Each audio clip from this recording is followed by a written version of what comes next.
Hello, and welcome to A Show Worth Airing, a discussion of philosophy and ethics. Today our guest is Dorothy Wu. So I guess we can start off by discussing exactly what we're doing. Well, I'll explain to the audience what the idea of the show is that we're going to be having a monthly discussion about philosophy and ethics in contemporary life. And I guess the best way to start off is to have this discussion about what philosophy and ethics really are. I think epistemology is mainly about what is knowledge.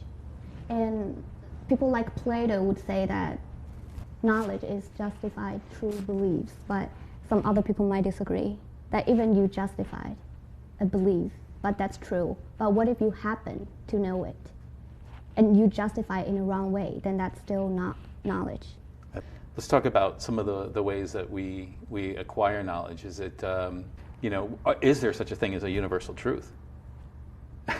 I think, for example, philosophers as Descartes is the representative of skepticism. And skepticism is basically saying that it's hard to know what is true because all our sensory information can be deceiving, which is that you cannot tell whether everything you experience right now is a dream or reality, or maybe there exists an evil demon that deceives you, that you're actually in a dream or an experience machine. But everything is just constructed by some higher force. You just cannot know.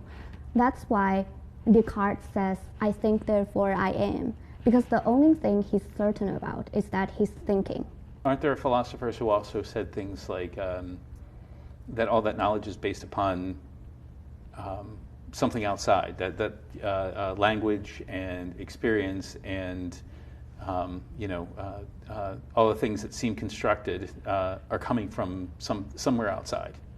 The way Descartes resolves his own skepticism is that he finally resorts to God, that he thinks God exists and God would not deceive him.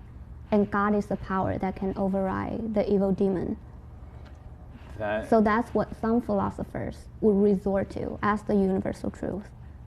Okay. But others would disagree, yes. Of course.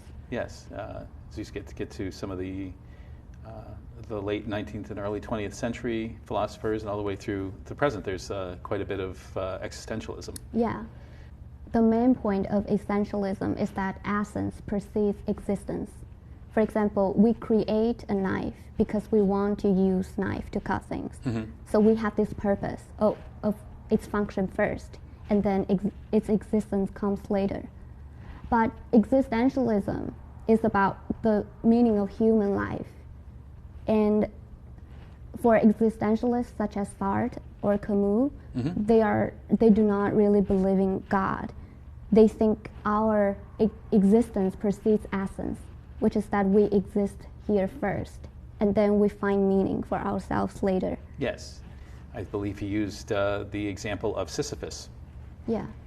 Where he was constantly pushing that stone up the hill and having it roll back. And he said that we must picture Sisyphus as happy.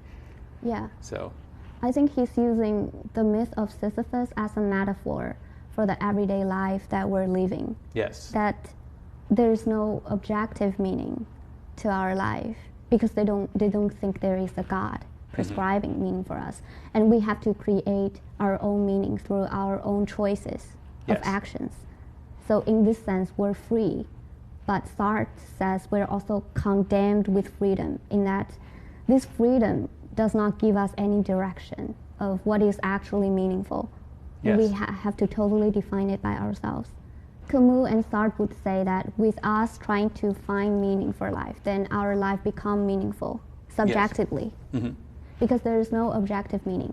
And Camus especially describes this attitude of defiance toward absurdity, because the absurdity refers to that our life has no objective meaning, but we have to live it. But he thinks death is equally meaningless, that there's no point to both living and death. So while we're living our day-to-day life and make our own choices, we're defying the objective meaninglessness and trying to entertain ourselves. Yes. Yeah, Camus says we should have a scornful attitude toward life. That we are entertaining ourselves. Yes. As we realize. Well, I think it's also important to note that Camus was part of the French resistance during World War II, and he witnessed a lot of atrocities. Came out to the point where it's kind of like, well, this is, I guess, this, kind of like if if God allows this to happen, what kind of God? Yeah. I think there's a lot of some of that attitude in there too. We can also talk about ethics and how that relates to philosophy and existentialism and essentialism. In philosophy, there's a distinction between descriptive truth and normative truth. Okay. So descriptive truths are that, for example, snow is white, and we're not attributing any value in this statement. We're just describing the world we live in. But for normative truth, it's like hating children is bad. It has a value to it. And ethics is about these normative statements, what we should do and what we should not do. What role does society play in philosophy and ethics? What is and isn't acceptable to the group, which has a large influence on what is and isn't acceptable to the individual. I see. So, for philosophers like Nietzsche, for example, he would say that there is no absolute moral truth. He thinks every so-called moral truth that we believe in is just product of power and domination. That a dominating class wants us to think in a certain way and act in a certain way and believe that certain things are wrong. But Nietzsche doesn't think these truths exist. That's why Nietzsche has a life-affirming philosophy, that he thinks we should follow our instincts. And this goes back to the topic of meaning of life, because for Nietzsche, the meaning of life is that we follow our passion and the drives that make our lives exciting, rather than follow the norms, which he sees as a product of domination. I guess we could also talk about religion and how the church uses its power and defines how we view the world and how we view ethics. So, for example, Karl Marx, he has a pretty negative view toward religion that, similar to Nietzsche, Marx also thinks that religion is a kind of self-deception, that life has no objective meaning, but people rely on this opiate, like spiritual opiate, yes, which is religion, to survive day-to-day life.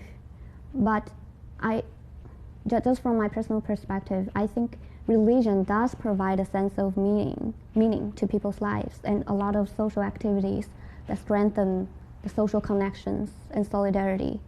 Oh yes, I wholeheartedly agree. How does one reconcile anything that might be opposed to these laws or to societal norms? I haven't had a chance to read it. I just recently found out about the book's existence, but it delves into existentialism quite a bit, and how we have to define what our obligations are to each other. I think it's useful to introduce the main framework within ethics that is between utilitarianism and deontology, which is also called Kantian ethics. Are you familiar with this? Somewhat. So I can briefly introduce what they mean. Okay. So utilitarianism is basically a subset of consequentialism.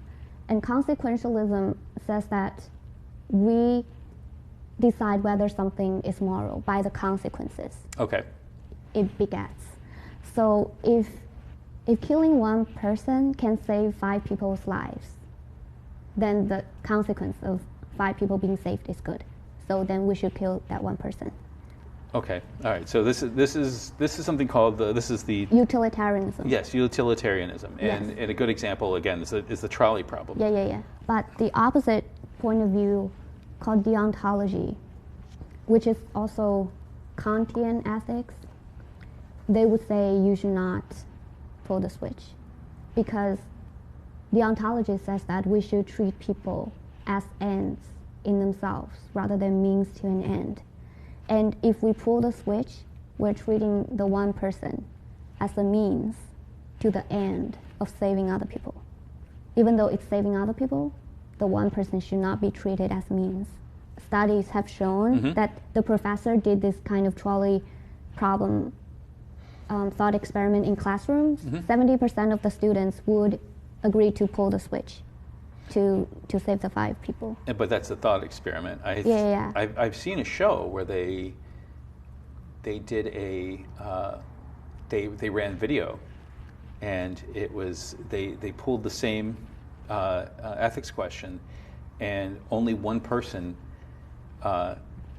I really have questions about the ethics of this, the ethics of the test in general, of doing this to people, making them think that, something's happened, which is a little bit like the Milgram experiment. The Milgram experiment, for people who don't know, was a test to see if people would follow authority. I believe it was done at Yale, wasn't it? He would tell you to, when a person got a question wrong, you would give them increasingly powerful shocks. So they had an actor play the person. Actually, the results of that experiment is used to explain a lot of atrocities that happened in World War II. Yes. And there's another philosopher called Hannah Arendt. She talked about the banality of evil. Yes. That evil is done through these seemingly banal acts of a lot of people just following orders. Yes. But the consequences is that it causes a lot of death. This all ends up coming back into this loop of thought of how we deal with the big problems in life, the big issues. And I think it comes back to why philosophy is important. Yes. Because I remember in my first philosophy class that I took in my freshman year, the philosophy professor asked us, what is philosophy? And I think philosopher is like children in that they challenge the assumptions of a lot of things. And we sometimes need that kind of mindset in our lives, and especially in people in the Milgram experiment, that they need to challenge, why do I follow the order? Rather than just go along with the flow of life and not thinking about it. And philosophy is this thing that can activate this part of ourselves, that we actively think, why do we do this? Actually, Camus' point about having an entertaining attitude toward life has very important impacts on my own life. Because I used to be a much more self-conscious person, that I do not want to try new things. And I worry that, what if I fail or I make mistake? And everybody would just laugh at me.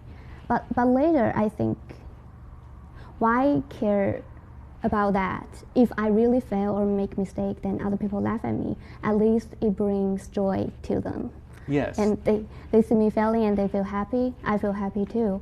And this entertaining attitude is just, I become more brave in trying new things. Yes. Such as being on the show here today. Yeah. So I think the existentialist attitude actually changes my life into a better direction.